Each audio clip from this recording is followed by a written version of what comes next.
All right, good evening, everyone. We are going to call this workshop for Chapter 6 and the Design Manual to order. All right, I'm just winging it here, so we'll call it to order. Pledge of Allegiance. Everyone, please stand.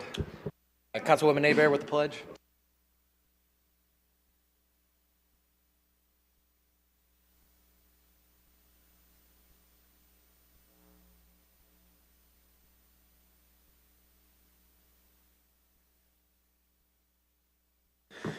All right, well, thank you for everyone who wanted to join in person or online. We appreciate your input, and there's going to be a lot of input.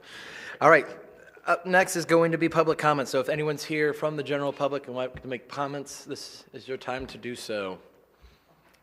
All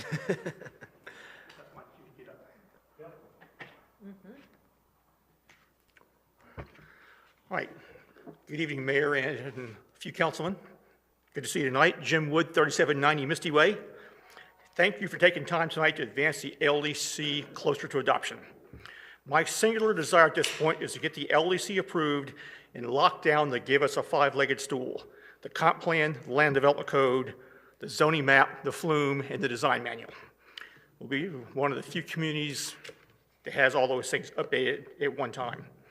Our main goals were language that is easier to understand, organization and format that provide conciseness, clarity, and ease of use, and consolidation of subjects in singular locations and combining portions where applicable, like getting rid of some zoning areas, which we've done. I believe we've done all three of these things. However, no plan is perfect, and based on reality, once adopted, we may run into issues. Our five-legged stool is a living, breathing document, so updates are expected. No one can presuppose every eventuality or foresee every issue, as much as we try to ask the what-if questions to determine unintended consequences. Unfortunately, until final adoption, we may never see some of the things that might be in the plan. So if nobody asks to use something, we may never see it, there's anything wrong, so we'll see. I urge you to keep the process moving. A good plan now is better than a perfect plan later on. Frankly, the heavy lifting was done a few years ago when we got rid of the tiering system and lowered building heights to include putting some of that in our city charter. So please listen attentively tonight as our staff, most astutely led by Tina Dieter, Steve O'Connor, Dan Butler, and our city engineer Ryan Scott, provide you an update on Article 6 in the design manual. And oh, by the way, do not forget that Mr. Scott is leaving at the end of the month. So this is his last chance to get updates and get them put back into the plan before he hits the eject button and goes and does something else. So please take advantage of that, and I appreciate your time. Thank you. Awesome. Thank you so much, Mr. Wood. All right, seeing no further public comments, I'll close the public comments. And Steve-O, the floor is yours. All right. Good evening, Mayor, council members. Again, just want to thank you for the effort that you all have put in, the support that you've put into this, because we are here because of that. I think I briefly stated at the last one, there are many communities out there that start this process and never end it. Or they just get so tired of it and are too scared to change that they don't even follow through. So the fact that we're here tonight again on a workshop giving you the second article, Article 6, General Development Regulations, and the design manual, the supplemental design manual that goes along with that, is another step towards getting this finalized. But before I do start, I do want to introduce two individuals real quick. In the back, we have Ashley Dominguez. She is a new planner that started last week. And then you all may or may not know Sherry Burney. She was promoted to planner from the BTR clerk position. So congratulations and welcome. Welcome. So they are now on the team. So the planning team did double in size last week. All right, so let's get right to it. Article 6. We're going to discuss what's in it. We're going to talk about some of the major changes, and then what's the design manual, and then some of the topics that we had discussed with previous boards and committees concerning these sorts of discussions. So right now, a majority of Article 6 is made up of Article 8, transportation, Article 10, infrastructure, Article 15, levels of service, And then there are just elements all throughout the rest of the LDC, such as the landscape regulations, buffer regulations, and then parking regulations from Article 8 that are all put into this one site design article, okay? And we'll get to here in a minute how this article or how the design manual supplements this article because of the what and the how. So currently, as we have stated, the current LDC, it's difficult to read. It's hard to get through. It's not very well organized. Therefore, it's hard for staff to enforce when you've got 3 different regulations not together, and you have to go searching for them, or you miss it altogether. So reorganizing that, rewriting the language makes it easier for interpretation, consistent interpretation, and then also makes it easier not only for staff to read, but y'all, for residents and developers as well. The format is a significant deviation from what we currently have. There are a lot of paragraphs, big paragraphs in the current LDC that don't even have a section reference to it, which makes it very difficult to say, hey, well, okay, this regulation is in this section, but you know, it's this section, but it's this paragraph, right? And there's no paragraph 1, paragraph 2 in it. So that's a big difficulty. We're relying more on charts and graphics, and especially with the design manual. Organization and consolidation, again, getting back to that, things are here, things are there, things are everywhere. That's the current reality that we live in. This article takes all those site development requirements and puts it in one spot for a developer to go run through, hey, what do I need to do for sewer? What do I need to do for water? What do I need to do for access to the property? How do I screen my mechanical equipment? What landscaping elements do I need to add, right? So all of that gets put into this one article. This is a run through of the various public workshops and LPA meetings that we did. As you can see, 1, 2, 3, 4, 5, 6, 7, 8, 9, I believe, 8 or 9, if my eyes serve me right. So we did do quite a thorough review and discussion with all the committees and boards that wanted or needed input. Public Works, Public Safety, and the Parks and Rec Committee as well. So right now we're going to jump right into the main discussion topics that we had with throughout these meetings. The first one's going to be tandem parking.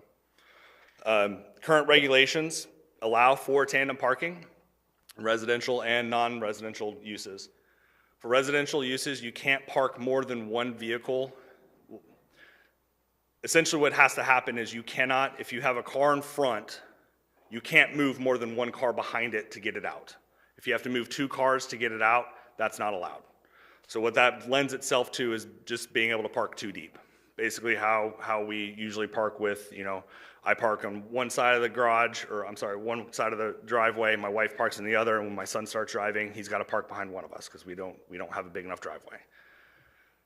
So that's what it lends itself to. For non-residential uses, you can do 3, but it's got to be part of a valet. So you can't just outright use tandem parking, but you can do 3 as long as it's with the valet, okay? So as part of this, there's a couple of things that the LPA recommended, and we'll get to a couple of other things that this has an effect on as well. For residential properties, the LPA recommended to remove the tandem parking or restriction from all residential districts or residential uses. And a lot of this gets back to how houses and housing used to actually develop organically prior to cars being such a big influence on our lives. Think back to some of the really nice old neighborhoods in the big cities, right? I'm thinking back to Denver, where that's what I call home, Washington Park. Surrounded by a massive park, or surrounded by the park is a whole bunch of nice little bungalow homes. You don't see driveways, really, because they're tiny, and you don't see a whole bunch of cars parked out in front of the house because the driveway goes down the side of the house. Well, we can't do that now because we don't allow for more than two vehicles to do that. So the LPA recommended to remove that tandem restriction altogether with the residential districts. Do we want to go down, or do we want to discuss it one by one? Because last time I went straight through. Probably and then we one went by back. one so that we can Okay. we don't have Perfect. to go back through it twice. Yeah, awesome. So, Anyone on tandem parking? Two questions. First question, any structure back there, so the garage is in the backyard, still has to follow the setback regulations? Yes, sir. right? So, because I don't want to see a bunch of zero lot lines where you got this driveway going into this building. And then this leads to my second thing, because part of the rationale is the water draining off that accessory structure, garage, whatever it is, would still stay on that person's property. But I didn't see where the driveway, where we said, you know, you have to slope it, even if it's a 1 to 10 slope or 1 to 24 slope, back so that the water maintains on your property. Because my concern is you'll see a lot of these people and they'll either build rounded, which is what a lot of people do, or they'll, you know, be a little bit elevated. And so all the water coming off my house and my accessory building hits that driveway and goes right on my neighbor's property. And then, of course, then we have this big hoo-ha. And it's like, you can't be putting water on my property, which we already have that in this town anyway. So is there any way to either say no slope or slightly sloped toward your own? You have, I mean, I know we say you have to retain your water on your property. that's where I was going to But- go. Yep. There's no problem adding language in that you need to, if you do this, if you build your driveway up to your property line because you're using it down the side, there's no problem adding in language where you shall slope it in such a manner where it slopes so that it drains into your property and not away. No problem. We can absolutely add that type of language. Okay, and it's only applicable on one side, so you can't do this on both sides? Correct. Yeah, Yep. okay. I think that was all my questions on that. Thank you. All right, anyone else? Quick clarification. So being that it's on, is there a requirement on which side of the house that it has to be? It just can only be following down one side of the residence, correct? Correct. Well, it's limited by the fact that we actually only allow one access to your property, right? You would have to provide a traffic study showing that there is a substantial public safety issue to even get a second access put onto your home or for your residence. So that in and of itself is fairly onerous to do. Corner lots generally, right? If you're at an intersection, there might be an argument for two accesses because you know, you don't want somebody pulling right out backwards right into the intersection or anything like that. So there might be some arguments for some corner lots, but in general, it's fairly onerous to be able to get to. So that's how it's limited to just one on the one side. But again, adding language to make it very clear that you only get this on one side, we can add. Councilman Destin? Thank you, Mayor. Have you given any thought to the fact that VRBO, people that are renting their short-term houses, oftentimes have bunk rooms where they can put 25 or 30 people? How will this affect their ability to turn more houses into short-term rentals, which is something I'm not sure we want to encourage? So at the end of the day, what's currently going on with the 27-foot wide throat width and the 8 cars out front, that's still an option for them. They can still develop that. This is more geared towards the long-term residents. And can we say that only? We absolutely can. At the end of the day, though, a lot of the complaints that we receive in staff is seeing all these mini parking lots out in front, and losing that single-family residential look because of just the line of cars. So getting the cars lined up in a row on the side so you don't see as many would bring back that more organic look. But we can certainly limit it to just long-term residents. Yeah, correct me if I'm wrong, but one of the few ways we have to regulate short-term rentals is, in fact, with parking, right? Yes, sir. And so if we increase their ability to park, then we have taken away one of the few tools we have in the tool chest. So I'm just asking you to give it some thought. I don't want to encourage more and more of that. So I don't know if we can effectively say it's long-term only. We can say that. Enforcement makes it much more difficult. I've got some reservations about this because it would encourage that, which we have almost very few ways to regulate. Yep. The other question is, on the short term, can we say you have to have valet too? I mean, and tell me what valet means in the commercial properties. So valet is you drive up, you hand your keys to a valet individual, and then they drive their car, your car, either off-site or somewhere on the property. And the valet individual, can that be one of your employees for whoever owns the business or the property? Yeah, it's whoever's operating the business. If you provide that service, we don't dictate who it is as long as the service is provided. So perhaps we could apply that to short terms? That would make it a little more organized and make it a little more difficult to do, perhaps. Anyway, give it some thought, because that's my one heartburn with where we're going with this is take away the only tool we have. Yeah, so, let's use Crystal Beach, right? That's where most of the short-term rentals are going. They're generally about 150 feet deep, right? A parking stall is 19-ish feet, or 19 feet deep, right? So 150 divided by 19 is 7.5. 7.5. Or 8. So include, if you build a garage in the back that can house 2, there's your 8 right there. But as we all know, right, people are bringing their massive trucks down as well. So that increases 22, 23, 24 feet long. So having it down one side doesn't really expand anyone's capability, because the way that they're building these short-term rentals, they're also providing that pool in the back. So that also limits development of parking area as well. Well, So. it does expand your ability if you do down the one side and then do what you were doing anyway. Now you can get twice as many. No, you get down the side, or you get what currently is. You don't get both. You don't get both. No. And how do we enforce that? That is in, I believe it's in it's in Article 6. I can't remember the exact section, but the language is in there because that is something that the LPA was very, very concerned about. Yeah, well, sounds like I share that concern. Thanks. Yep. Councilman King, you got something? Okay. All right, I think that's it. All right, next slide.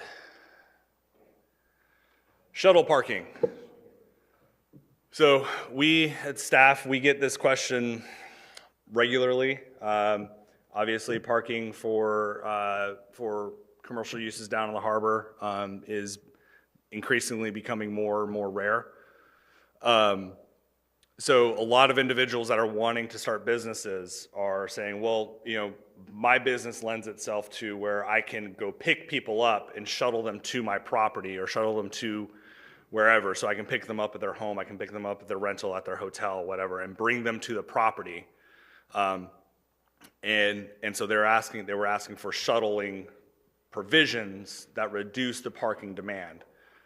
Staff researched this, found no real concrete shuttling regulations that mitigate what essentially would be the problem is this operator comes in, operates this way, but then has another person, he sells the business, another person operates the exact same business, but doesn't operate the shuttle. So now what do? Now we have an even bigger deficit of parking on site. So all that being said, discussing it with the LPA, they recommended not even considering this. So, anything on that one? Doesn't sound so. Yeah. Schmidt? Can you, in layman's term, not supporting it, meaning you'll no longer allow it? No, we don't allow it now. So We don't allow shuttle? We do parking? not. What was asked of staff was to look into.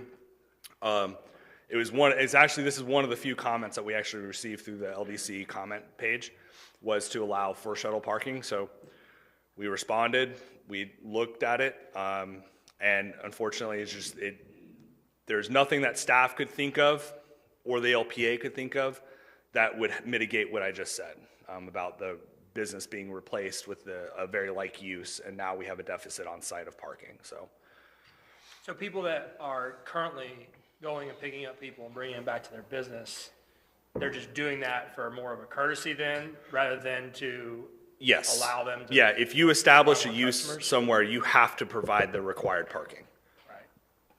period. You can provide the shuttling service if you'd like, but you're still required to to provide that required parking. And so your fear and LPA's fear was that if we allow this for businesses that have not enough parking, they could then provide this option. It'd be okay for that business, but then your concern is when the next business owner takes over. Yeah, so the purpose was to allow a shuttling service to reduce your parking demand, Correct. right? By Right. say 15, 20%, right? Right. Well, operator A that provided that shoveling service Maybe it's okay. moves out, right? Finds a better location, right? And somebody else that has a very similar demand of the original parking count needs that or wants to move in there. Well, they don't have parking because the original guy got the restriction or the reduction, and now he can't do it, but he doesn't want to provide the shuttling That either. makes sense, but would we not be able to put language in the DO, the BTR, or whatever it is that they're getting the approval to do the shuttling service that specifies this is not transferable or something like that? I mean, It's still at the end of the day, you're still going to run into a deficit if somebody replaces it and doesn't provide that shuttling service. Right, but they'd be required to provide the shuttle service. It's kind of like what we do with liveries right now, right? What happens when the livery business is sold or liveries are transferred? I'm sure we're going to talk about that at a different meeting too, but. Yeah, but the current livery operators, they all have their parking demand met Okay. right now, and they have their required parking. Is it possible, though, to have something where we provide an option to where we could go back if that business is sold to help? Because I think it is a nice option to have shuttle parking for the businesses that are trying to open a business in our city, Yep. but they're limited, right? So I think it's a good option, but then, I'm sorry, is there somebody that wanted to say something? I couldn't hear. But, can we as a city then help to, you know what I'm saying? Is So there a there's way? nothing that stops anyone from doing this now. Okay. They can do this. In fact, there's the Destin Harbor haulers. I don't know if they're still operating, but they're a shuttling service that partner with a whole bunch of other business owners along the harbor. Right. And they go and pick up their customers, and they only stop at those partnered locations, right? Okay.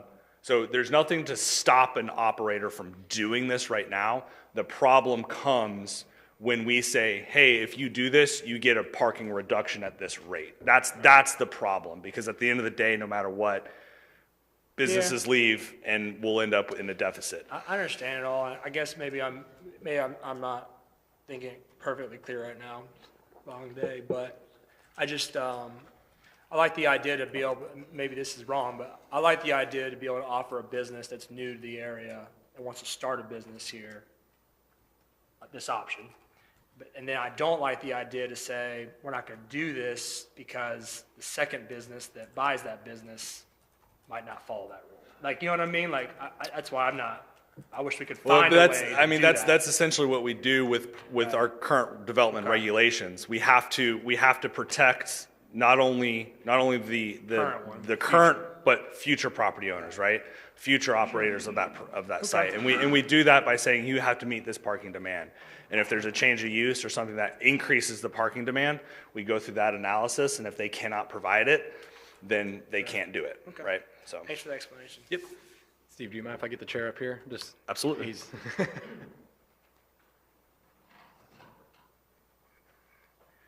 Yeah, because I'm just too simple of a soldier. This is a simple issue, okay? If you want to do shuttling, knock yourself out. But I'm not going to reduce your required parking, period. That's the issue. Councilman Destin.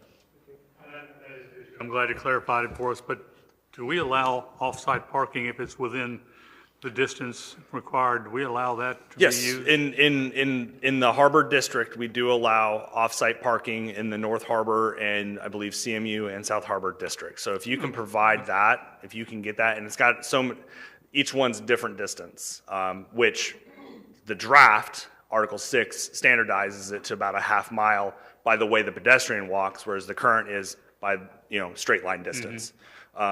So and there may not even be a pedestrian network between the use and where they do the off-site. The new regulations do require that there be one. So Okay, well, I understand that part, but tell me what the difference is with shuttling and off-site. In both instances, you have parking that's not located on-site. And if someone sells or buys, and, I mean, I know we have regulations that say if you lose your off-site, it's the same as losing your on-site, but how does that not apply to shuttle? Not that I'm advocating shuttle, I agree with you, but I don't see a big difference in them since they're both using an off-site parking area. So essentially what it does is say you're required to provide 10 parking spaces, right? Off-site, hey, I can only fit 5 here and I'm renting 5, or I have another property within distance, I can provide the other 5 there. The shuttle parking reduction that's being requested would be, I have 10 required, but only 50% of my customers are going to drive, and I'm going to pick up the rest. I'm going to, all that's, and so they only provide the 5. Oh, I get it. Right. It just seems the same So- concept to me. Yeah. Yeah, on that, like, so that makes sense, right? Yes, it You know, does. Gilligan's has 2 properties. So what happens if the one on Mountain Drive is sold, but the one on 98's not? Then- what happens to the next business owner? Isn't that Then kind of the same whoever, situation? yeah, so correct me if I'm wrong, Daniel, the DO requires that those 2 properties remain part of the DO, correct? Yep.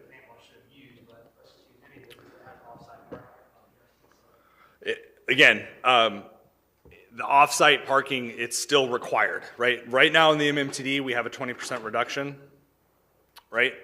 That's an issue.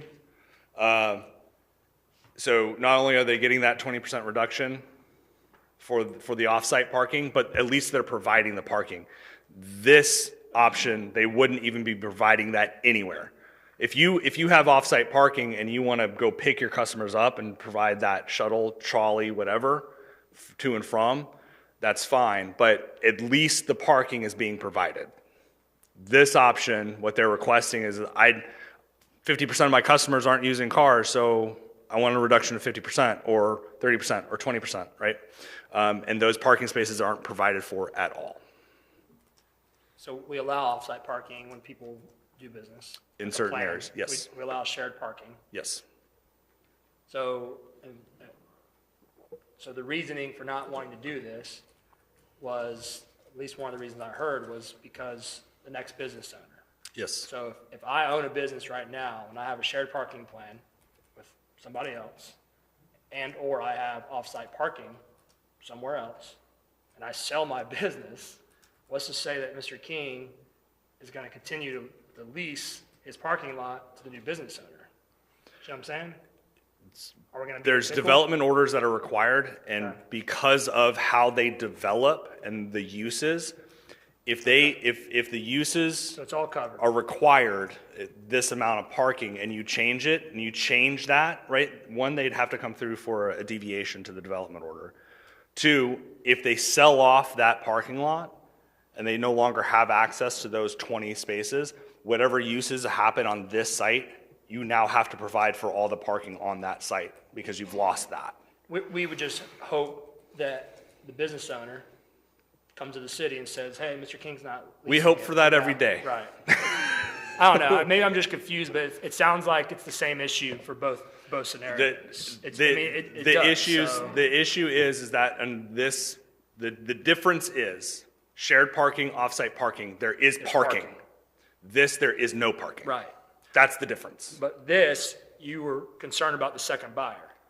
We should still be concerned about the second buyer. We're always concerned about the Right. second buyer, but Right. at the end of the day, this provides no cover for the second buyer. I guess my next question would be then, what are we doing in the city for the off-site parking and shared parking when there is a second buyer? Which I know it's not this item, but what are we doing to make sure when that business is sold, that the shared parking and the off-site parking is going to be continued to be provided? BTRs are one way, Okay. right? We follow those. Deviations, right? Changes in use. All the we have plenty of processes Because the new owner has to come get a capture BTR. it. Yes. Right, okay. But again, going back to your other point, We hope that they come in and tell us. Okay. But we hope that people come in to get their permit for their shed. And that doesn't always happen. I'm not trying to berate you, I'm just, Yeah, it's a no, lot I- of. no, it's thought, and it's I appreciate the I 100% question. see the link between Sure. shared and this. I see it, and it's there. But the main difference, like I said, is shared parking. The parking's provided. This nothing's provided, or only a portion of it is provided. So. All right, Councilwoman Aber? Thanks, Mayor. I wanted to Oh, I'm find so out, sorry. first of all, you want to go? I'm so sorry, Jim. My bad. I was looking at the yellow, not the red. I kind of had the same questions as Kevin did, so you answered most of it. But like, for instance, harbor haulers they basically shuttle to about 10 or 15 different places. They're like pocketing around. So they got a BTR for like a small business to do courtesy shuttles. So that's okay what they're doing right now. Yes, because the parking count for those 15 Places. entities, they're not counting that shuttling as part of their parking. Gotcha. They are providing their parking that they needed either on-site or off-site if allowed. Got it. They're providing it. The harbor haulers is just a service Right. that's Not being necessarily provided on that top of the restaurant, parking, yes. So it's not that the restaurants, which is what you're referring to when we say if they do a shuttle service Yes. at a restaurant, that would take away their parking. Yes. So harbor haulers, we're safe, they're good to go. We like what they're doing. Yep, We because wanna they are their own entity. keep- Perfect, that's all I wanted to, because it's a great service. Oh, I'm yeah, like, we really absolutely. We're gonna ding these guys, they made Yeah. a great deal I remember here, when they so. came in a couple of years ago and sat down with us. We're like, this is brilliant. This is great, yeah. When I saw Kevin and his wife, and I told my husband, I was like, we gotta do this. Thank you, that's all I had, Mayor. All right, sorry, Jim. Councilman Bagby? Yeah. Just relax. You're doing a great job. But Am I stressed? Do I look stressed right well, now? no, I think how Sorry we if got I- down if this I little look at- rabbit hole is when you came out and proclaimed we don't allow shuttle parking. No, we do allow shuttle Okay, parking. yeah. We just don't give credit for parking spots Correct. for shuttle parking. Correct, You can do all yeah. the shuttle parking you want to do. Absolutely. Every business in this town can do shuttle parking, but you still got to have the requisite number of parking spots Yep. at your business. Correct. And that's the difference between the off-site and some of these other things is we have a rule that says if you want credit, if you're parking them within a half a mile down in the Harbor District or whatever, then you can count those. You know, and I'll have a question about that later because how we measure that half mile, you know, should be from the far end of the parking lot to the far end of the building, not from the near to because people walk in a half mile. But if they're parking out in Crystal Beach and they have a shuttle service or they have something else, you don't get, you know, that doesn't help you. So if you have, you know, AJ's or you, because you've got that lot next door, you know, okay, you get to count those. But if they're not within the prescription, you don't get to count those because they're 2 miles away or whatever. And so I think this is just numbers on the parking. That's all we're trying to do is say, you gotta provide space to park, and I'm fine with it. You know, I think the LPA did a great job because we use Uber whenever we go out. I mean, it's just like if we're going to have something to drink, sometimes we'll go out and just go have something to eat. But yeah, so there should be enough parking. The only thing we're trying to do is make sure there's enough parking for the businesses in the town center and down on the harbor. So that's good.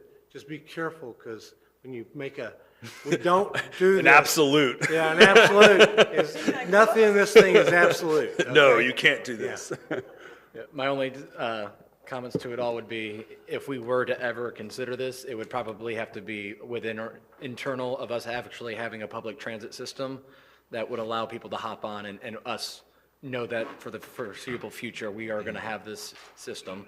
That's not there. So I think it would take that to make this kind of work with the parking requirement numbers, but that's me just thinking of Yeah. from the big picture. All right, I don't All right. see anything else.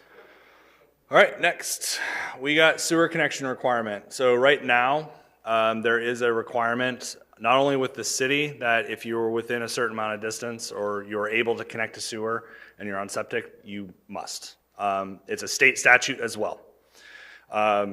Currently, it's if you have access to it, you got to connect within a year. We as a city have not enforce that fully.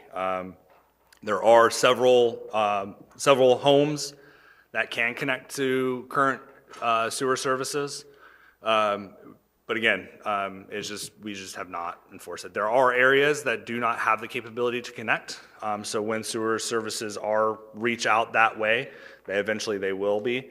And so the question was, do we actively enforce this? Should we maintain these regulations in our code or just follow the state statutes and allow Destin water users to partner with us in order to do this?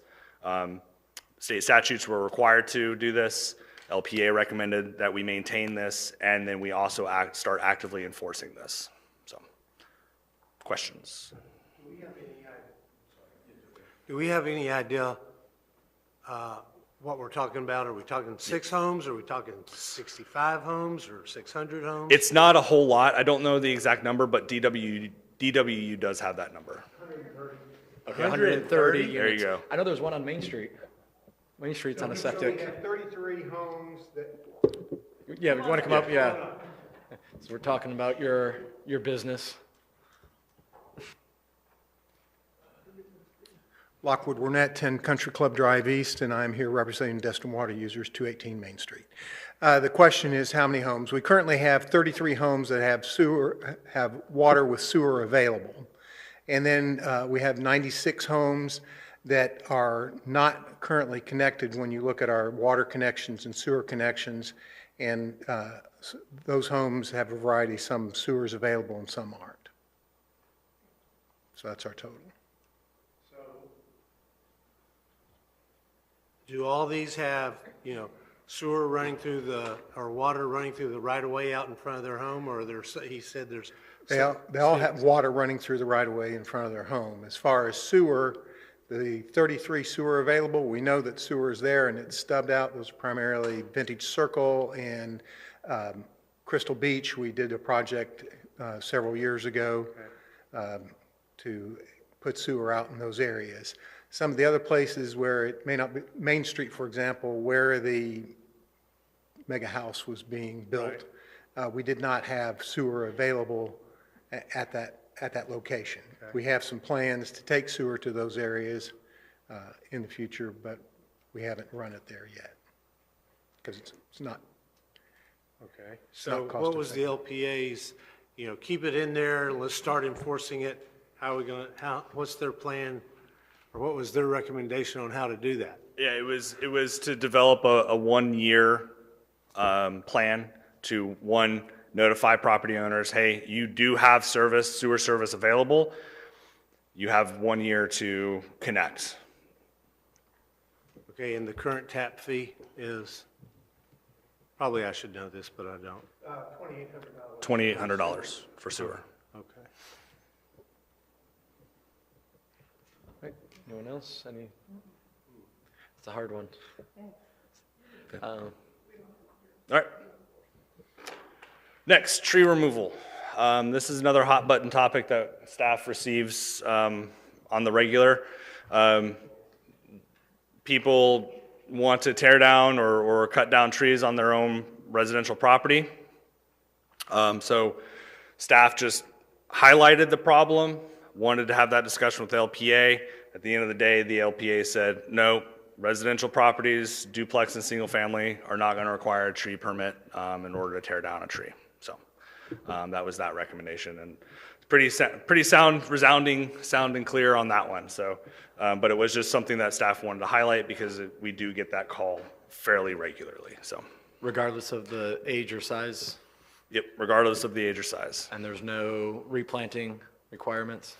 There is, you are required to maintain your landscape reforestation requirement, but there's really no way to capture that if there's no permit required. Exactly. So if there's something else that happens on the property and somehow, some way we happen to notice that they aren't meeting their reforestation requirement, then we'll investigate. But for the most part, most residential properties in this town far exceed the reforestation requirements. And I totally get the it's my land argument, but I think at some size tree, that tree isn't yours because it was there before you bought that land and kind of talking about the businesses and the next generation of business and how we worry about that. I just think at some point there should be a protection. And that's just my 2 cents on that. Yep. Councilman Destin? I understand completely where you're coming from. We've tried that, I think, twice in the last 30 years, and we're burned in effigy and almost run out of town when we told people, you can't build your home here because you can't tear that tree down. And so far it hasn't worked for us, but I would love to support what you're saying because they're beautiful old trees that get killed all the time. I just don't know how we can come to the compromise.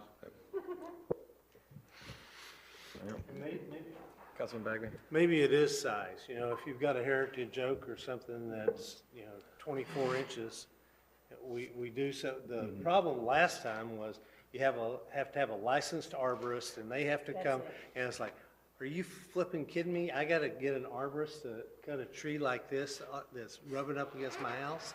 You people are out of your mind, so, yeah.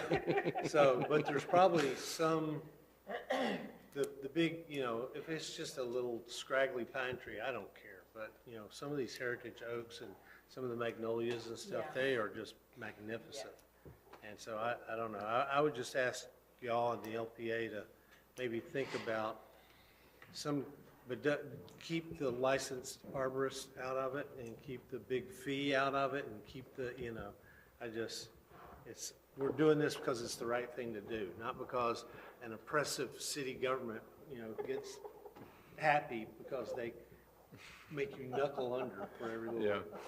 Yeah, and I think that's where I'm at. I mean, if I want to wire my house, getting the permits, get everything right, and I can shock myself if I want to, and same thing with a chainsaw. I think as little as possible on the permitting, but at some point we should have a dimension. And you want to come up? All right, jump on up. 50-inch. Yeah, I mean, something ridiculous, yeah. Todd Burr, 4510 Luke Avenue, and since Jim had to step out as the vice chair of the LPA, we went around and round on this one, and this is because of the history, especially with an LDC rewrite, and Steve had it. We felt this was way too hot button to start from the ground up, because it's the 7 of you that are going to take all the calls if we even start to crack it. I'd say we'll go. We always will go take a shot at anything worthwhile because the legacy trees are huge. But it sure sounds like, based off my history, and I'm not as long as some of the folks, but I've been here long enough, that probably needs to, I would say, start from a little more than a workshop of, hey, go look at something, because probably whatever we come up with, there's going to be just as many people who hate it as like it. And I'm not sure that starting at the committee level on this one is a path for success. We'll take it, but I'm just not sure that's the path for success on a hot button. And I especially wouldn't say put it in an LDC rewrite, like tucking it in to get it done. It almost would need to stand on its own, I think. Yeah, But that's a fair. happy to take direction. That's a very fair assessment. Councilwoman Abear? Thanks, Mayor. It's funny that you came up, Vice Chair, because as Sandy Tremble is sitting in the audience tonight, we were on a tree committee. We banned the tree committee because it was so hard to come to the right size of what trees to leave and what property, belongs. It's so personal because people want their property to be how they want it. They may want this tree gone and they want that magnolia kept. But I agree, this is not something that you can start at this area to make happen. You can't force it. But to put heritage-sized trees, maybe some wording in there, if it's a really, the huge, because I think we had like a 3-inch. If it was longer than 3 inch, people are like, oh my God, I can't not cut that down. So, yeah, Sandy, can she come up? Yep.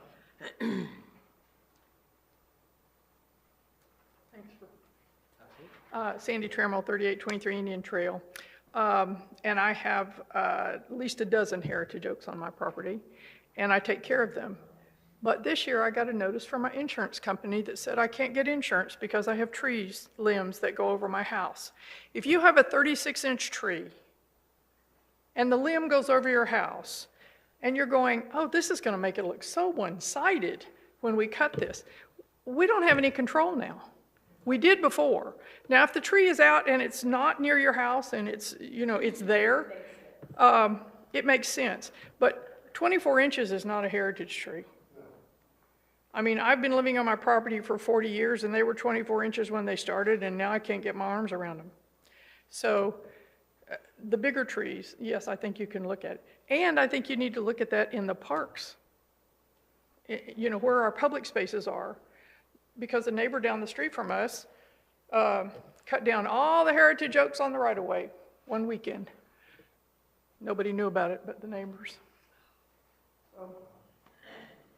Well, I appreciate you guys trying to put something together without stirring up a hornet's nest, but you're right, this is something that would just take a lot of thought and consideration and verbiage, and like she said, the insurance companies now are getting involved because they don't want your trees on your house, because then that's part of the value problem, so. Thanks, I'm good. All right. Okay, next. Common boundary buffer. So this kind of goes back to the tandem parking. So currently we have, outside of the old Destin MMTD district, this common boundary buffer requirement. Buffers are, the intent of a buffer is to create a space between a use that is more intense from a less intense use, okay? The common boundary buffer, however, has buffer requirements between like uses. So residential to residential. You have a 5-foot common boundary buffer on both sides of a side property line and both sides of a rear property line from your neighbor. There are already setbacks that are required that are greater than the buffer, the 5-foot common boundary buffer for residential districts. For commercial, it's 10 feet, and we're not going to be discussing that. This is specific to residential. So staff had the conversation with the LPA to get an understanding of intent of the buffer, what are the goals of the buffer, what is it that we're really getting at. And part of the problem with the common boundary buffer is it does limit, like we said, the driveway going down the side, because you cannot put hardscape in the common boundary buffer. You can vegetate it and other things, but you can't put hardscaping per the regulations, okay? So therefore you can't put a driveway down the side.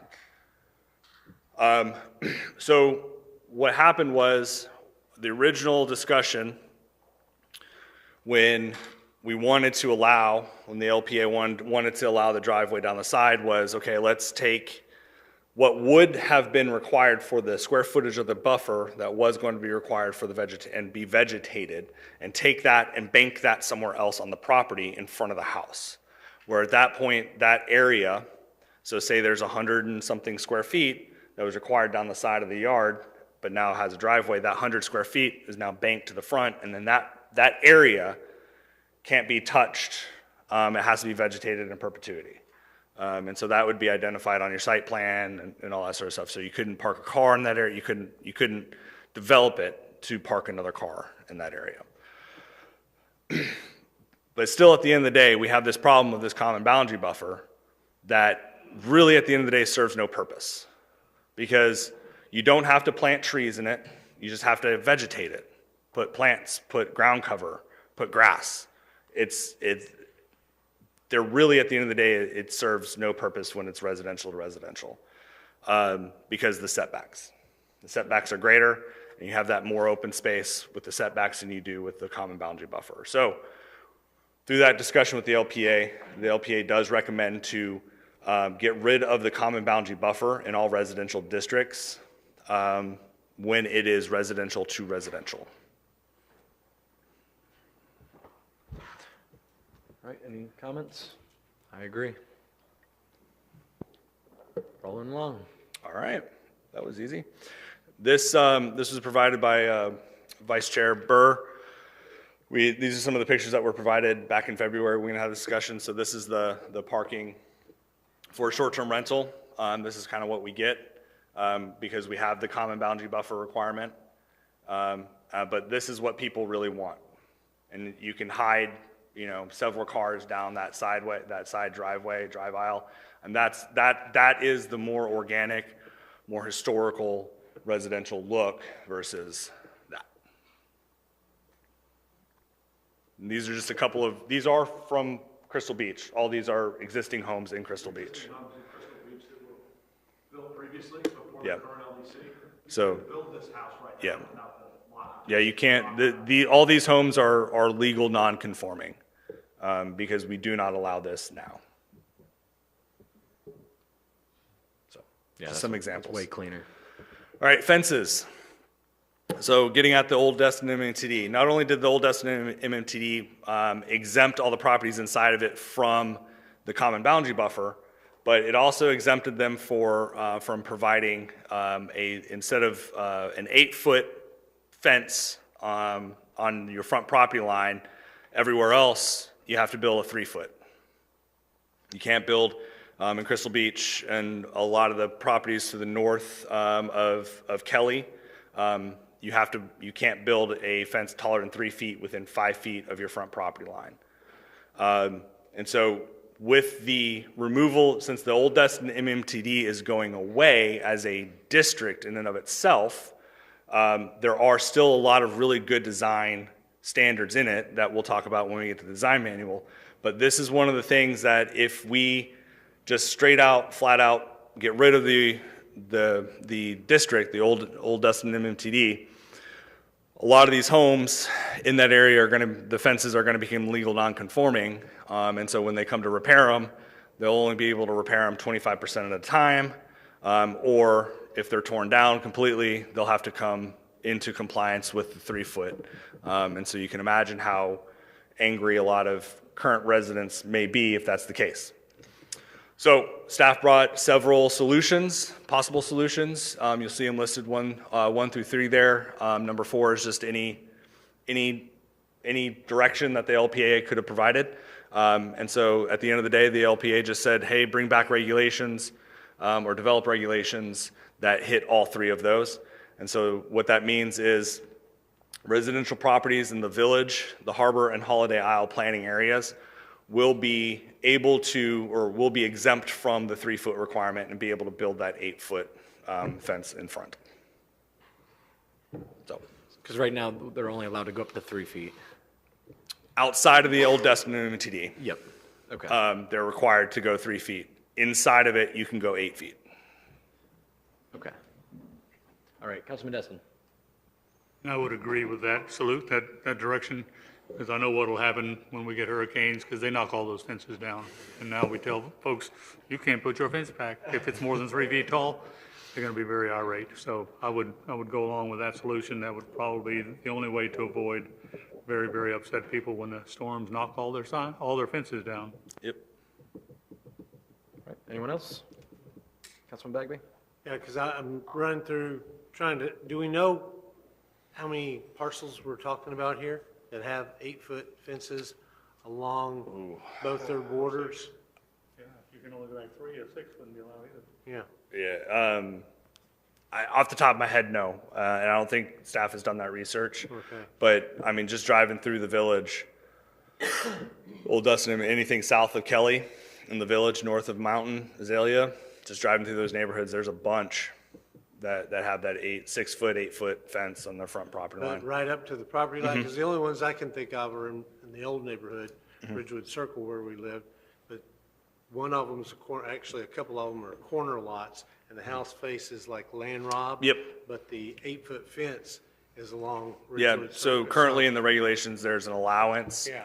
for the community development director to approve an 8-foot fence. Yeah. If you have a corner lot down one side, just to give them the same privacy that pretty much everyone else receives. Gotcha, and that was what I was going to add is, in our area, which is kind of the Azalea neighborhoods, a lot of the corner lots have that, and I was always curious why, like, right up to the sidewalk, you got the fortress fence, And but. you can do that, in that area, you can do that around to the front side too. Exactly, Yeah. yep, yep, I'm seeing a lot of people do that. So, But I haven't seen a lot of people do it No. in front of their house.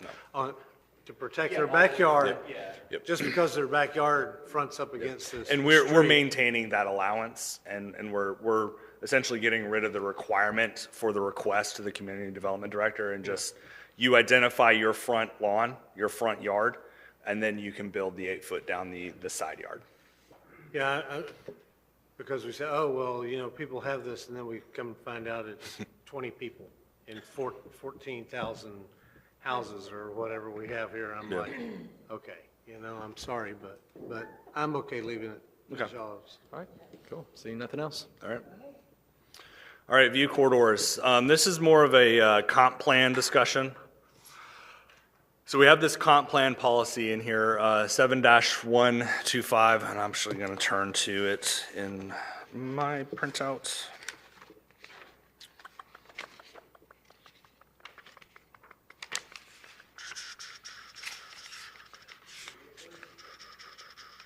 No, I'll get there. Eventually. I promise. I'm not, just a little, there we go. All right. So we do have this requirement for vertical open space and scenic vistas. Waterfront views and vistas are important to the character and quality of life for Destin residents, as well as for maintaining a viable tourism economy. And it says in here, within 1 year, estimated to be in 2019, the LDC shall provide standards that address site development, building mass and height, and fencing designs that promote waterfront views and vistas. As far as I can tell, none of that was done. We have setbacks. We have the 3-foot fence requirement on the front yard. But one, there's no identified view corridors. Two, there's no specific regulations that say if you are, say, south of Scenic 98, you are to maintain X amount of buffer off your property when building in order to allow for the public to view through, to the Gulf, right? And Kim might agree with me on this or might not, I don't know. If we put regulations in now that say, with our current setbacks that we have and the current rights that property owners have, especially along these areas where I'm sure view corridors would be loved to be developed. But if we say, no, now you've got to be set 25 feet off your property line with this view corridor buffer on both sides to create this 50-foot view corridor, that could violate some property rights issues with the current setbacks at whatever they are, 10 feet, 7.5 feet, so. If you'd like, Are we if you defendable? disagree. Is it defendable? It's all defendable. So at the end of the day, after discussion with the LPA, they essentially said, let's not even discuss developing view corridor regulations until view corridors are identified. And then also, if they aren't, or if there's no plan to do that, then this policy really needs to be taken out of the comp plan because we're not implementing it and we're not going to be doing that with the current LDC unless City Council wants it to be done through some sort of view corridor study or something. Councilman Bagby? Yeah, I mean, we've been trying to do this forever. Part of the tiering concept was, we would tier it back so that we'd have a view corridor in between the buildings on the harbor where you could actually see the harbor. And of course, the developers were smarter than we were, and they just filled up the setbacks with vegetation. So you put big palm trees and you put fences and all of a sudden you can't see anything there. I'm not sure I'm willing to give it up, but we have to be smarter than the average bear. I would love to see some view corridors down on the harbor and out on the beaches, whether it be Crystal Beach or Holiday Isle or whatever, where you can actually see between. And when we designed our park, one of the things that we did is, hey, move this building over there so that when people come to this stop sign, they can see the Gulf right there and go, look, kids, the water, we're almost there type thing. Yep. So I think we just have to figure out how to do that, but we ought to keep trying to create view corridors. Or So based on that, if it is the will of the council to maintain this in the comp plan, view corridors will need to be identified and then regulations developed based on the specific view corridors. So that unfortunately probably won't be able to happen right now. So that would have to be probably a a study done by a consultant or to get, a lot of public input at several workshops over several months. So, Yeah. I believe it was done in 2018. We're due for an ear here in a year or two. So For what? an evaluation and appraisal report of our comprehensive plan to make sure that our LDC and other regulations are in cohesive. compliance with the comp plan. Just as a note, that's required under state law every 7 years, and so, what year did you say we're due? I believe it was last done in 2018, so I think we're due next Yeah, year. that sounds right, because Lewis was new when we last did it. Yep. Okay, cool. Yeah, and I'll just echo what Councilman Bagby said. I think it's worth fighting for on that end, and I think easier said than done. I think the priority is where you could see water. That's probably what we want to see. So then pretty much taking out the language prior to the next evaluation appraisal, we need to kind of take that language out to ease that requirement because we're not going to, Non-compliant. we're not there right now. Councilman Destin? I would, as Kim says, anything's defensible. I would say we are done quite well with our view corridors to the tune of about $25 million. We have a 300-foot view corridor to the right of the bridge. We have one where the Royal Melbourne Park is, and we have about 400 feet down on Crystal Beach. So I think we are vigorously pursuing our view corridors, just not at the expense of each individual, but as a city as a whole. So I wouldn't take it out. We're doing a lot to go forward with it right now. Very good point. Okay. All right, All right. rolling right on. Cool. Anything else on that one? All right, so now we're going to get into the design manual. So part of this whole rewrite, there's this industry trend in planning and engineering, community development as a whole, to take out design specifics, design standards, design details, and put them in a manual that lives outside of the regulations but is adopted through the regulations, okay? So the proposed draft Destin Design Manual, DDM for short, houses all of that. So say the requirement for certain radii for access onto residential districts. There's a design drawing for that. And the purpose of that design drawing is so that a developer or designer can take that drawing, literally copy it, and put it into their plan. And one, we know it meets our standard, we know it meets our code, and it's quick and simple for them. So there's no back and forth of, oh, well, you didn't provide the radii at this, you need to provide this. It's like, well, I have this constraint, I have that, right? It's just copy and paste into your design and go forth, right? The other part of it is it houses processes that aren't necessarily regulatory in nature. So numbering, house addressing, street naming conventions, right? None of that's really site development. None of that's really land development in nature. But it is important. We do need it. We currently don't have either one of those processes. The design manual has developed processes for those two items, among other things. And so really at the end of the day, the way to think about the design manual and the relationship with the LDC is the what you must do, and the design manual is how you do it. And so it follows all, if we have the design spec in the LDC currently, if it meets current code, if it meets current standard, industry standard, it was just created, the drawing was designed and created.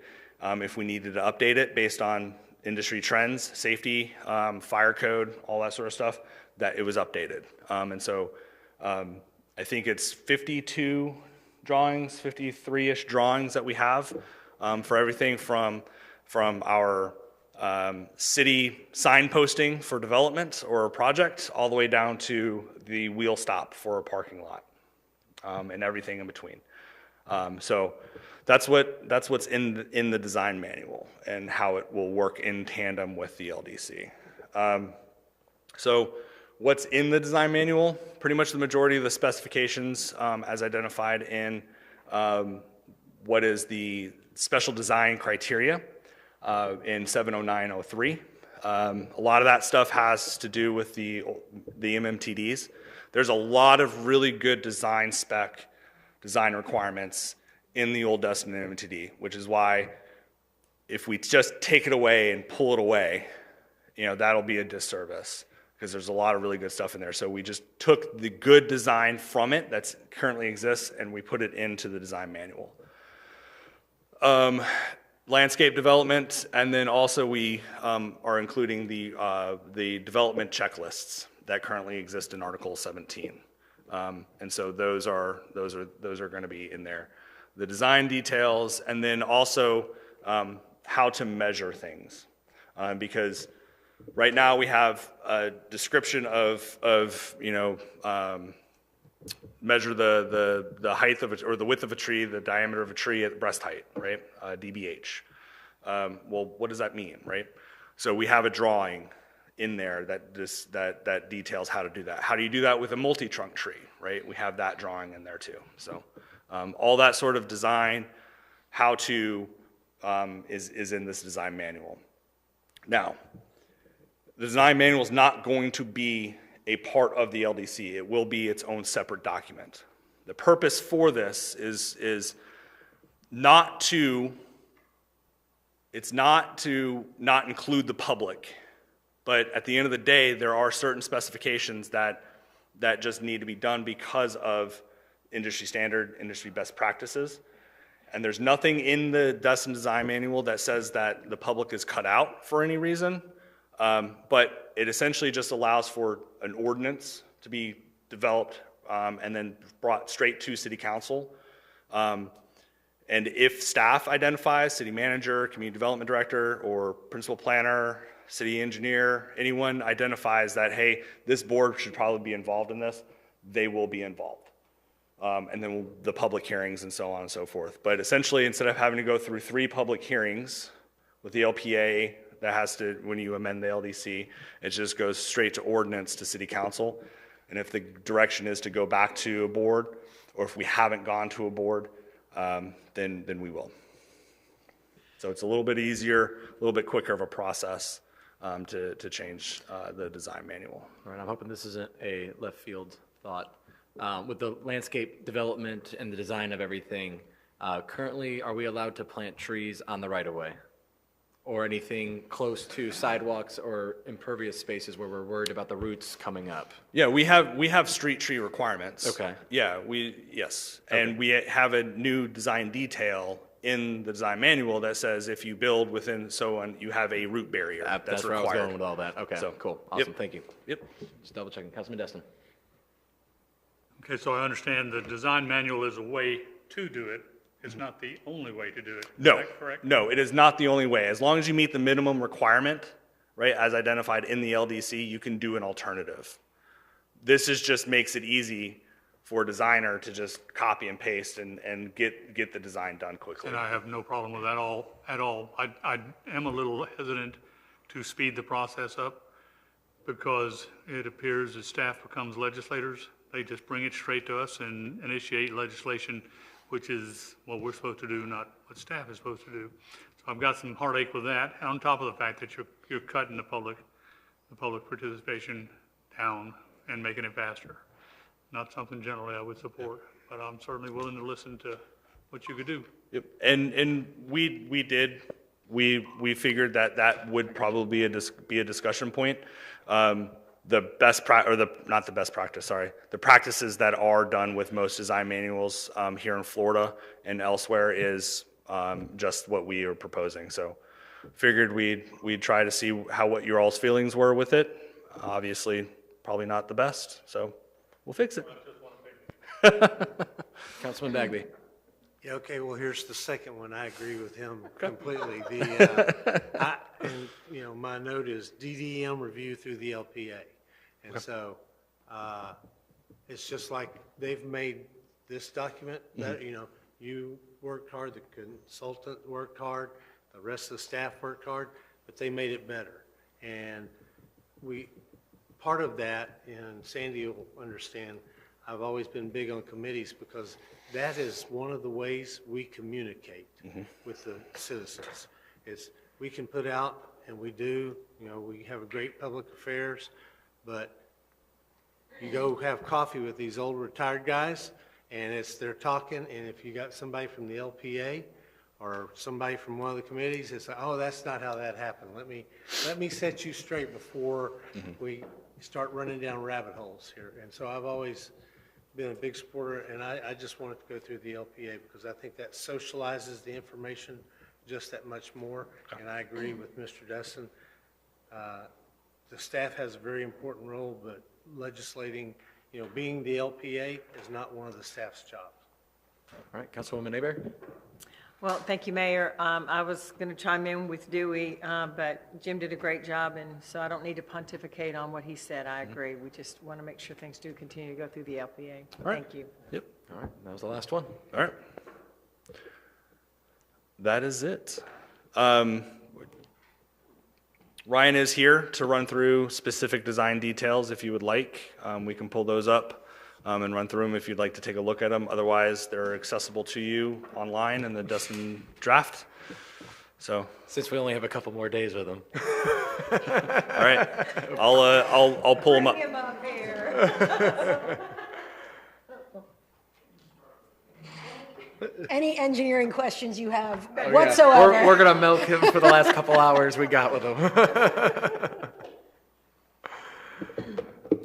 I'm here. What do you need? All right, I have a question. Do we have any measurements for canopies of tree vegetation over impermeable surfaces? So is there any way for me, because I'm trying to get over the desert heat islands and just asphalt to sun all day long. And so something I just wanted to bring up as a potential measurement would be, as we move forward with development orders, that not only do they meet a tree requirement, but they also meet a canvassing requirement of the asphalt.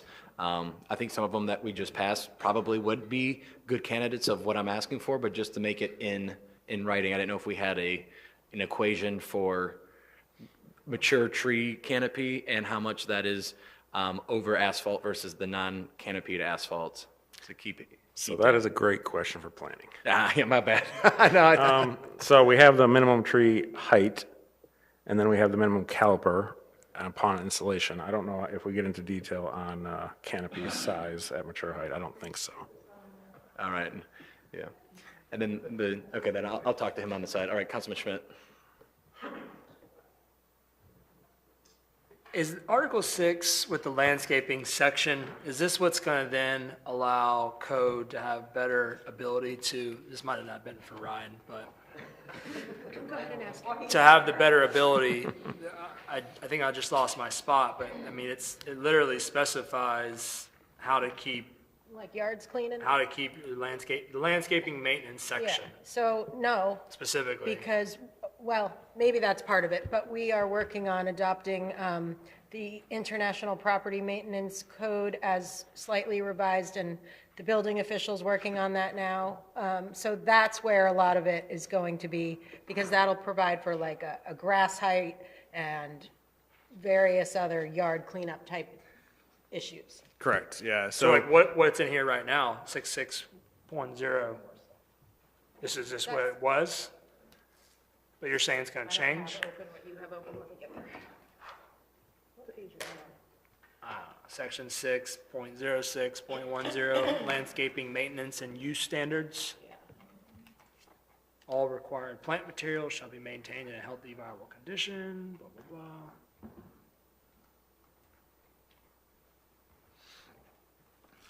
Yes, I don't think this gets at what the International Property Maintenance Code is going to do. This just basically states that you're going to have to maintain what's required of you when developing shall be maintained. So I guess my question is then, when we've talked in the past about yards that are crappy, we've talked for a few years on not enforceable yet. So or is it what you're saying is what you're going to It's going have to be into very the rewrite? Yeah, well, it's actually coming to you before the rewrite. Okay. So we didn't want to wait on it, so we're actually taking all of that and bringing it to you within the next probably, well, this year, maybe 60 days or around there. But Noelle has given it to me about a week ago, and I'm working on it with her. That answers it. Thank you. Yeah, okay. Yeah, that brings up another really good point, because as we've discussed in the past as well, there are certain portions of the LDC that we're pulling out and putting into the code of ordinances. And going back to the LDC is the what, the design manual is the how, right? The code of ordinances is a behavioral document, right? This is how you need to behave pretty much, right? So behave, what, how. This is how you can kind of look at the three. I know that's really an oversimplification of it, but it's really simple way to look at it when looking at the three documents and how they relate. Okay. And that's a good point, because it's going into the code of ordinances along with where we currently have our unsafe building code in the LDC. That's going into the code of ordinances, so anything building code related and international property maintenance code will be in the code of ordinances and not part of the LDC rewrite. Okay. Another question. The items that were in here, like section 611, provides clarity on the harbor walk, boardwalk development requirements that are currently not properly placed or readily known. Is that a section that was or is edited because it wasn't in here? There are, That currently exists in There our are- code. okay. And it's just that is such a, that in and of itself, the harbor boardwalk development is such a big item that it needs to be called out and not buried 14 paragraphs into some obscure section of the current LDC. So it's being rewritten and putting under section 611? Is that what you're Yes, saying? where it exists, what 611 is what exists now, just in its own section and called out. Got it. Thank you. All right. Councilman Stevens? Hey, thank you. Looking at chart, was it T-03, where in the residential, the travel lanes go to 9 foot and the commercial goes to 10 foot. Are these more or less used for speed calming mechanisms, maybe to get away from speed humps? Yes, so that's something else that's in the works. We're going to the Public Works Public Safety Committee to talk about alternate speed calming measures besides just speed humps and stop signs all over the city. So we started kicking that around this last committee meeting, and we're coming back with a process now to do the committee and then bringing that to council. So that's one of the ideas, is to, like in the residential neighborhoods, restrict the lane width to feel constricted when you're driving and you slow down. Thank you. So obviously, if none of that is acceptable to council, then this will all get revised to be whatever lane width is decided. All right. Councilwoman Hebert? Thanks, Mayor. I was going to also ask about property and what Kevin had already brought up. So since you've answered that and it's coming out separately, hopefully within the next 60 days, like Ms. Kopp said, I'll just hold tight until that comes. But in the meantime, thank you for all you've done, and we're sure going to miss you. Councilman Bagby? If you'll see me after this, I've got 10 or 12 typos. We just need to run a spell check on this document because it's, Okay. okay. Second thing, what is the color scheme? You know, some things are highlighted in green, some things are highlighted in yellow. And I was trying to figure out the rhyme and reason for the coloration. I can answer that. So, Okay, good. Yep. So the green highlight, you'll see a pattern. They're mostly references to other sections within the LDC, right? The green is a section that's been confirmed that is the section that currently exists elsewhere, either in that article or elsewhere in the code. And it's just a highlight marker for staff to go back to when all this is said and done to ensure that it remains because there will be changes made, to go back and double check that. The yellow ones are ones that were at one point correct, but may have changed. Okay. And so again, it's just a call out for staff to ensure to go back to double check that is the correct reference. Okay, so on page 5, 60202, A, all site triangles shall be in compliance with section XXX of the Destin Design Manual. That probably should be highlighted in red, yellow, because it didn't exist Yellow, before. yeah. Okay. All right, so are we going to keep the multimodal district? 'Cause No. we referenced it in here, and I thought we were getting rid of it. No, we're not keeping it. If the reference is there, then it's to ensure that one, it was either, let me put it this way, is either there be out of mistake, and we'll double check to make sure, or it was left in there to be able to reference back to, hey, this was an area, and at some point, this was required in this area. Okay, so it was 60202-2A, and I think it was in the right-of-way. Yes, so on page 4, again, 2A there, exceptions, the installation or repair of mailboxes, sod, or installation of street trees and other streetscape features in compliance with the design standards for the multimodal transportation district located in section 8.09.03. So, Yeah, that needs to be removed. okay. Yep. That's a typo, hang on. Transit stop shelters. So they have to be able to seat 8 people?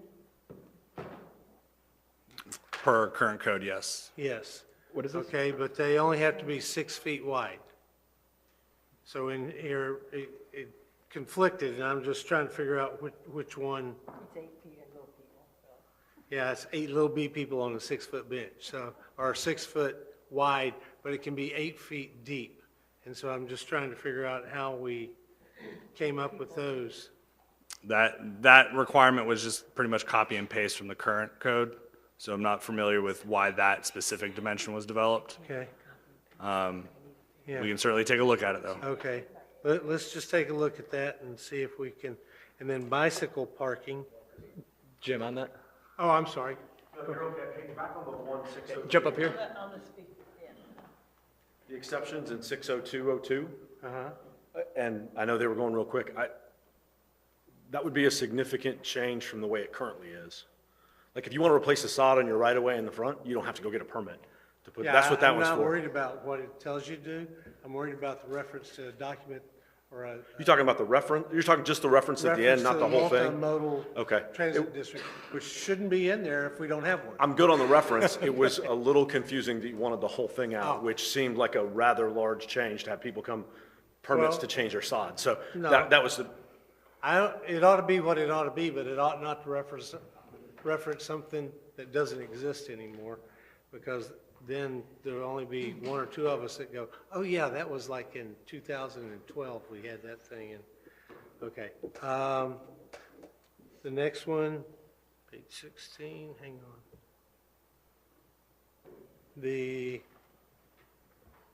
on. On page 16, there's a what else, and I didn't quite understand that. Hang on, I'll pull it up.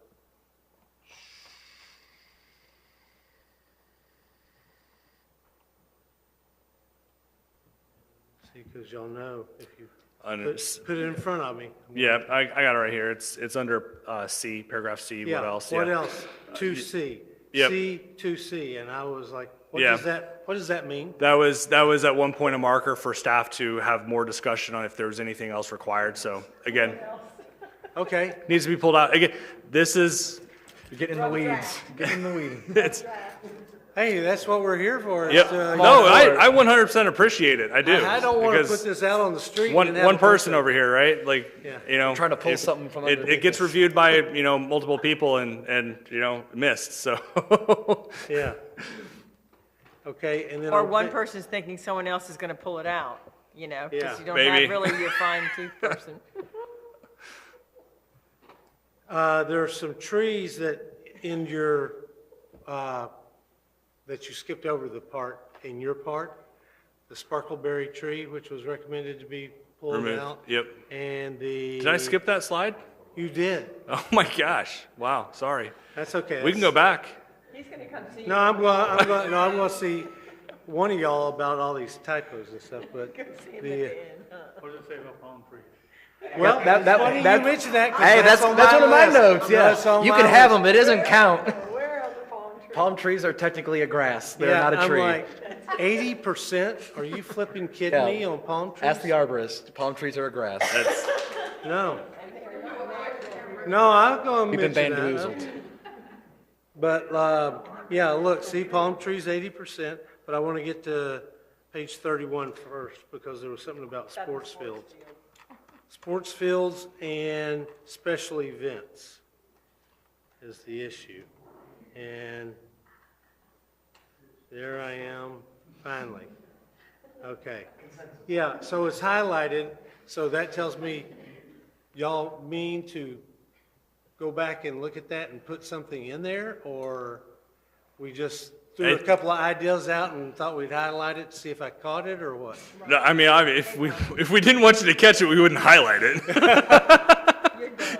No, it's probably, yeah, so there's highlights in here for staff to ensure that all these things are correct throughout. And at one point, there was probably some discussion. This is also underlined, and a request of the LPA was that any changes made after a certain point, that they're underlined and highlighted so that's easy reference for them. So that's probably what this is.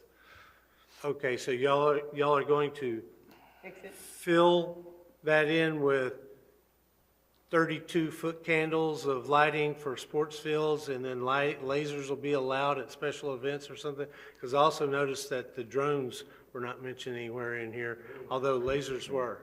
Speaking my language. Yeah. Okay. Yeah, then on page 41, no, guys, come on, really. The palm trees, you're going to let them have 80%? That's what's 80% currently in the south. code. Yeah, that's insane. And That's for South, yeah, South Harbor Boulevard and Emerald Coast Parkway. Yeah. No, I'll never vote for 80% palm trees anywhere. What would the council like to see? Yeah, sit right there, Ryan, that way you can come back quickly. Yeah, 5% would be good. 5%. Well, you have two. You have, for those properties, South Harbor Boulevard and Emerald Coast Parkway, palm trees may comprise no more than 80% of the total of all required trees. The number of required trees shall be increased by 20% above the minimum requirements for trees set forth in paragraph A or wherever it's going to be. So, but if you look up there, in C, palm trees cannot comprise more than 40% of the total number of all required trees. So, you know, I would be happy if we kept it, I'd be happy at 0, but I know that's not going to fly. But Get rid of the 40%. exception for south of Harbor and Emerald Coast? Well, not double the number of palm trees. Come on, guys. This is Lower Alabama. This is not Miami. Like I said, this is currently in the code, so They snuck it in while I was out. we're trying not to change too much too drastically. Only we're addressing a lot of the issues that staff has identified, that the public has identified, and that was not one of the issues identified, so. And only to sidecar Yeah. that topic, that's kind of where I Okay, was coming that's- from with the canopy coverage is, you know, you can have whatever you want, but it better cover a canopy, and that was also a little jab at the palm trees that don't have a canopy. Yeah. Let's try 40% and see if that, because I agree with Mr. Jessen. That was not what it was when I left last time, and obviously. Now on page 44, yeah. Bradford pear was one of the ones that you said needed to be removed, okay? Or the LPA or somebody said needed to be removed. And sparkleberry on page, I think 45 on the next page, but they're still in here on these two pages.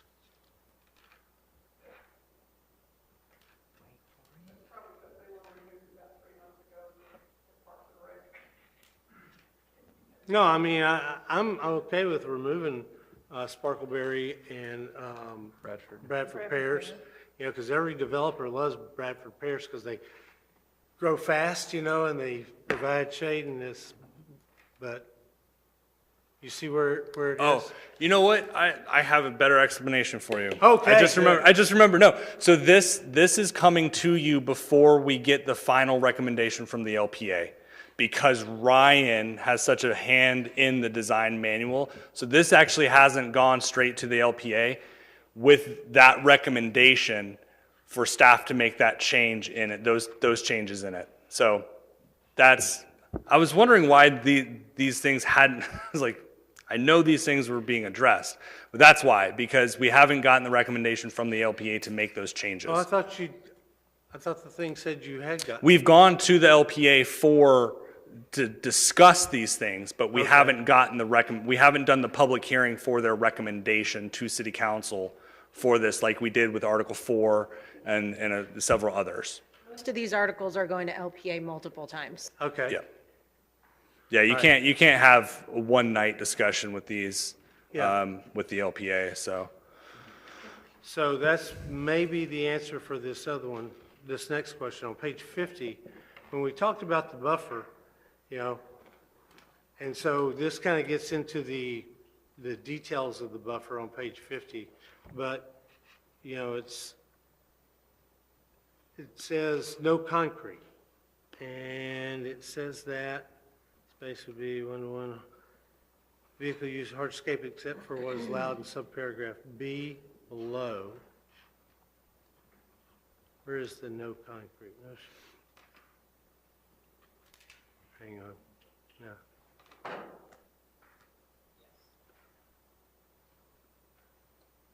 If a property owner wishes to develop a driveway, then only on one side, which I agree with. You're talking about the open space banking? Yes, the Yep. open space banking. Yep, so again, that's because it hasn't gone to the LPA for their final official recommendation to make that change. Okay. All right.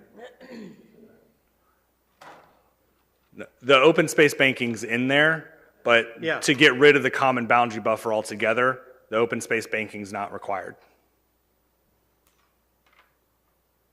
Yeah. So, Okay, we got it's up above. D1, all buffer areas shall be landscaped with grass, ground cover, shrubs, hedges, other landscaping treatment, or native plant. The list below are examples of landscape elements or materials not allowed in buffer areas, but is not limited to this list. Rocks or pebbles, hardscaping such as concrete or asphalt. So either we're going to allow concrete in the buffer or not, but you're going to have to take that sentence out if you're yeah, going to allow. if we get rid of the common boundary buffer, there's no buffer that exists, and therefore there's nothing to deconflict. And then there's one place where the city manager or his or her designee can waive the stormwater, and I did not write down the page, but it is, hang on, I'll find it. I don't want, The intent is to change that to their designee, to make it yeah. gender neutral. No, and I don't want stormwater waived, that's my whole thing Okay. is, because particularly we have enough stormwater problems in this town, and we start waiving stormwater requirements, that's my concern. And I will find the exact spot, but those are the main things, and I'll see about the typos and stuff. It looks like it's in 6.04.06. Yeah, 60406 of the LDC. And to Steve's point, the reason why this got pushed fast track to you is obviously the actual drawings that I drew up for the city. It's 50 some of them. If you want anything changed in the drawings before I leave this week, that was the point of getting this pushed up. Always a chance that you can have projects after you leave. We may. I've already talked to his boss. Yeah, we may have to discuss some of that. Absolutely. All right. Councilman Bagby, anything else on your list? You good, right? That's it. All right. Councilman Destin? Do you remember what your thoughts were? I wrote it down. I lost mine minutes ago. First I wanted to hit on the multimodal again. When we switched to multimodal, we went from minimum parking requirements to maximum parking requirements. If we're getting rid of the multimodal, what are we doing on those two completely different thought processes on parking? Based on policy direction given in the past, we're getting rid of maximum parking. And so are we going to have minimum parking? Yeah, minimum parking is required, period, yes. Okay. But the maximum parking requirement. Maximum's going to go away, which Yes. is a good idea because it was not real good and has led to a lot of the problems we've had. I did notice some standards in here about roundabouts. I don't know if we skipped over it or if it was into the manual, but it gives criteria where roundabouts should be used, I believe. And it had a number of instances, and some of those instances I'm afraid are not really a good idea. Roundabouts do a wonderful job of what they're designed to do. They're cheaper than stoplights. They facilitate traffic through in a much more efficient manner because there's no stops. However, those things that roundabouts do so well are not really, in my opinion, suitable for neighborhoods. No, it's not what we want them, not where we want them. Now, I know our city engineers talked about traffic calming, and I'm willing to look at all of those, but I've never seen so far anything that slows it down in traffic and calms it as well as speed bumps and stop signs. They flat work. And I watched the city of Fort Walton and various cities around us try to go to the traffic narrowing. And until they get down to about, you've got 6 inches on each side of your cars, doesn't work. They did that in downtown Fort Walton through the area now where you will notice people have not slowed down much at all. Now, when we get to the barriers that are on the new Brooks Bridge, they've shoved it together enough that actually slows people down. I'm not sure we can do that in the cities of the street to put up those concrete barriers. So I would caution you to, let's think of the traffic calming and give some real thought to what works. I know what does work, the speed bumps and those stop signs. A lot of people think they are bad things, but the only thing that I see that they do badly is slow traffic down. Other than that, what harm are they causing? And they're cheap, and they're a lot cheaper than hiring traffic enforcement. So anyway, I'm sure we'll bang heads on that later on, and I'll miss banging heads with Ryan, since I guess that'll be after he's gone. But that's an issue that I have a great deal of angst with. Not gonna bang heads with me. This is your community, right?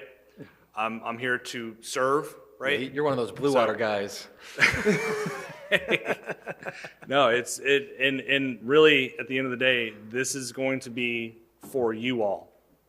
And so if what is in here is not consistent with what you all want, then I'm here to change it. My only suggestion on all that is if we could have some studies, not of local studies, but of national studies, and they're pro or cons on the roundabouts. I'm definitely for them because of the different studies I've seen and watched, and I know it's not a one-size-fits-all, but I'm going to be on the side of very much for roundabouts versus signalized lights and or stop signs, just because, the Insurance Institute of Highway Safety, Federal Highway Administrative, all these national studies have showed, upwards of 75% in reduction of crash.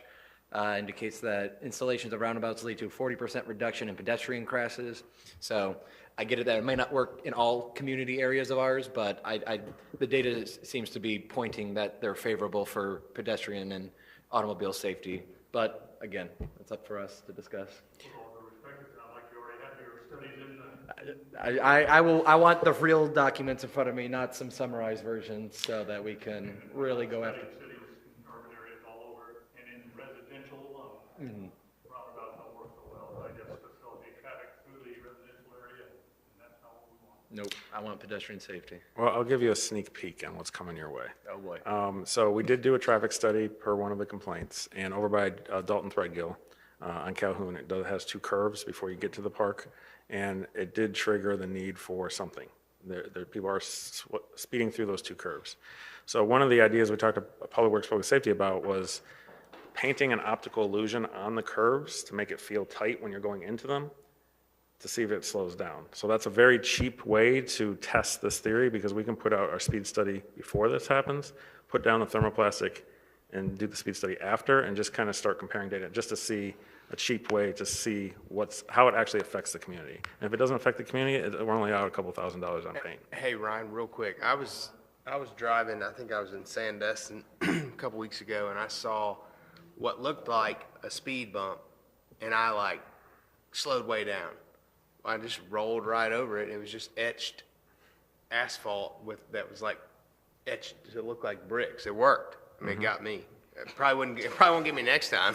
So, yeah, that's But the it got me the thing. first time. That's the thing. Once the residents figure it out, then yes. Well, and on the optical illusions and or just speed calming topic, where would, as we go through with the renewal and replacement of our roads, even if it's just a painting restriping, where does the lane width live? So I did mention this also in my last meeting with the Public Works Public Safety Committee. There's a unique opportunity next year and next year's budget to work with the engineering division, with Michael's group and that committee to pick out a couple roads that are on the budget to be resurfaced and stripe them narrower. And then the engineering division, again, can do the speed studies before it gets resurfaced and after, and just start collecting some fairly cheap data as to see how it actually affects the community. And again, if it doesn't affect it, you can scrape the stripes off and paint them back the regular size. So that wouldn't cost a lot of money to test. Yeah. My only reason for really wanting to push that is Main Street right now is, I think, 11 feet or 12 feet striped, which is the same width that we would provide for an interstate. And we're wondering why they want to go 60 interstate highway speeds. Okay. I am pushed off this. I don't know what happened here. So I think, Kevin, are you up? I am flying blind. Sure. Yeah, let's put a note on that, Mr. Larry. The idea that he just talked about, that'd be great for whoever next year's budget. Look at that. That's awesome, Ryan. Thank you. Let's see.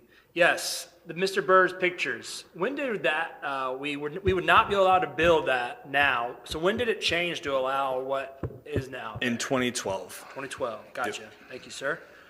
The water taxi stop section, 6 point something.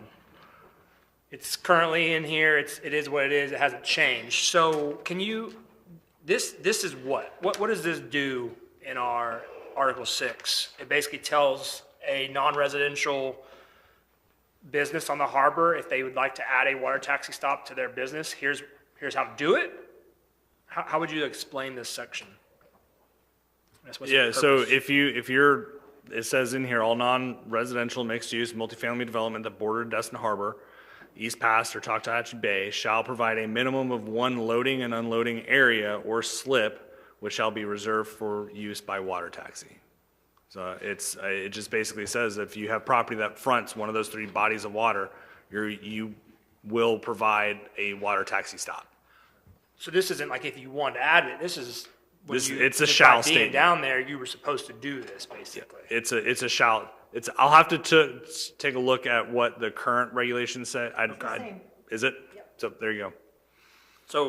So everybody that's on the harbor is supposed, or no? Not everybody, it's Non-residential. non-residential. Sorry, I Yeah. apologize. The non-residential, Correct. in theory, are supposed to be doing this. Correct. Okay, so it's kind of like the poop situation. Are we going to enforce it or not? Maybe, I guess. Yeah, I'm pretty sure this was all part of the harbor boardwalk development standards. Okay. That was buried, and and so just because of the organization of the LDC and where things live, things are missed a lot. To hopefully, like, let's say one day somebody actually did want to start enforcing it. Can we look at it to make sure it is realistic, or user friendly, I guess, for the businesses down there, to make sure it's not hindering them from doing it? Yeah, so we like had a 6 foot wide bench that holds 8 people, or like. Yep. So we did have a marina that came in off the Choctawhatchee Bay about a year ago or so, and staff did enforce this, and it is doable. Okay. They provided the slip density, right, and then they got the extra slip for this transient water taxi stop as well. Okay. So it is doable. It is doable. Mm-hmm. Okay, that's good. Love to if we start enforcing it one day, like, make it. And most docks, when they terminate, right, that's usually a really good spot for a water taxi stop. Right. And at the end of most finger piers or most docks, there isn't any mooring there anyway. So it generally lends itself to a water taxi stop. So it could even be something that's just provided naturally in the design. Right. Yeah, like a trash receptacle. I just didn't want to get it too far in the weeds where, well, nobody wants to put a trash receptacle at the end of the finger dock, so I just didn't want to prevent, because I love the idea of water taxis, and I just don't want to make it hard for businesses whenever we. Trash receptacles run about $99. Right. But not at the end of the dock, you know what I'm saying? Yeah. I at the end of the day, if somebody provided the trash receptacle and it got moved to the middle of the dock, It'll be okay. If it's there, the intent is met. Well, fantastic. And then I think that's it. Yeah, that's it. Thank you. Councilwoman Abear. Sort of the same question that Kevin had. He got most of the answers. Just a question, do you know if all the current, like, restaurants or businesses on the harbor, do we know if they've all met that because they have just maybe the end of the pier as an availability to put a mooring? I don't know if it was part of the development order or requirement of those development orders. I recently did a survey of the transient slips down on the harbor and saw several water taxi stop signs. Good. So they do exist. They are out there. Was it at every single non-residential marina or dock? No. But they're there. Got it. And from what I understand, I think, Kevin, you might be able to answer this more. They stop wherever they stop. Pretty much, yeah. I've So- been out there, I've seen it. Okay, that's all I needed. Thank you. All right, Councilman Destin. I was just going to observe that there are quite a few, but they were not part, if they were not part of your development order, I don't think the city has gone back and said, okay, now you have to do one. We talked about incentivizing it at one time by giving them credit on their parking requirements if they would put them in after the fact. We never did that, but it might be a direction we could go in. Give them credit, if nothing else, on their bike racks that, are only used about 10% of the time, and let them put in their water taxi, because it benefits anybody that's on business down there to have those taxis stopping. I think as soon as we get that mobility plan passed, there will be a lot more bikers. Yeah. Hopefully. All right. Ryan, what should we ask you about with all your design plans? I don't think we've even asked you a single question. Well, I mean. What are you most proud of? If you don't have any questions, that means they did a good job, so. I'll give you a quick little background before I actually leave the city of how we got these 50-some. They're generally industry standards, so there's nothing too unique about them. Some of them do have a specific twist to Destin. But we pulled a bunch of details from around the country to pull from to start creating these. And for example, we pulled from Polk County, Panama City, Orlando, Jacksonville, Gainesville, Forever Lawn, we used some of theirs, Delaware, and then City Fort Myers. And so we just looked through all of that and pulled what we thought was the best ideas from all of them to start to create this. I don't know if you noticed on some of our emails, we have a link. We had a link to, hey, there's new design manual details. Check it out here. Give us feedback. We got feedback from one person in the private sector with that email stuff. And then we sent it out to 15 local engineers, got feedback from them. We actually met with about 6 or 7 of them in here and went through them and got feedback from them and made changes. And then we sent it out to at least 5 local contractors and got feedback from them. So we've had a lot of eyes on it. We took it to, I think we took it to Public Works, Public Safety, and then LPA's seen it too. So there's been a lot of work to try to get these drawings to a point that everybody's comfortable with. Yeah, that's awesome. Thank you. Well done. All right. Anything else? All right. All right. Good deal. All right. Is that it? I'm just making sure. Yeah. All right. I guess I got public comments and all that. So before that, any council final decisions, any final questions, thoughts, comments, concerns? I just want to make sure there's no crazy turf changes in this article. We good there? I mean, it's all the same. We used Forever Lawn's detail to create ours. Yeah, I heard that. Yeah, I heard that. Yeah, all right. Public comments. Sorry, I missed it in the beginning, but that's good because I can forget half of what I was going to say. Sandy Trammell, 3823 Indian Trail. One of the things that I would like to include in the LDC for this is homes built on a diagonal. We have 3 in my neighborhood, 2 of which are pretty junky, because right now the current code says you can have, you know, 1 car, 2 cars, 1 boat, 1 RV, but if this house is built on the diagonal and they fill up their front yard with all of these additional things, like there's 3 covered trailers in this, not house trailers, but construction trailers, on the side yard. That's unenforceable. The front yard should be what faces the road. I don't care which orientation the house is in, but the front yard should be facing the street. So that's not in our current code because we can't get anybody to go over there and do anything about that. But it's the same house that you're trying to deal with, not the same house, but different house that you're trying to deal with. I agree with Mr. Bagby, let's reduce the palm trees. They're not local. They're not even native to Florida, if you don't know that. And the other thing that I think we need to look at is sago palms. I think we can start eliminating those. We already have enough of them in our town anyway. But since they're deadly to dogs, and we're becoming a dog city, I think we need to start looking at that kind of thing. The other thing of the palm trees, you were talking about the canopy. The world's getting hotter. I don't care what you say about it, it's getting hotter. And if we don't provide some of these shades on these sidewalks, we're not going to have people walking on them. We're not going to have people using them. And palm trees don't really shade much. The other thing is the height of the tree limbs, right now, according to the LDC, over a sidewalk is 10 feet. If you're riding a bike and you're standing up, you just hit your head. I think that needs to be elevated to 15 just for safety issues. Let's see. And the other thing I just wanted to tell you, I came back from New Orleans. I was in not New Orleans, but Louisiana this weekend. And to get to the venue that I needed to do, I was 40 minutes on a 10-foot wide road. The thing that made this unique to me was, first of all, there was no street lights, so you couldn't see the road. You were going in the dark. But in the center of the road where the line is, they had double yellow lines in a lot of them because it was curvy.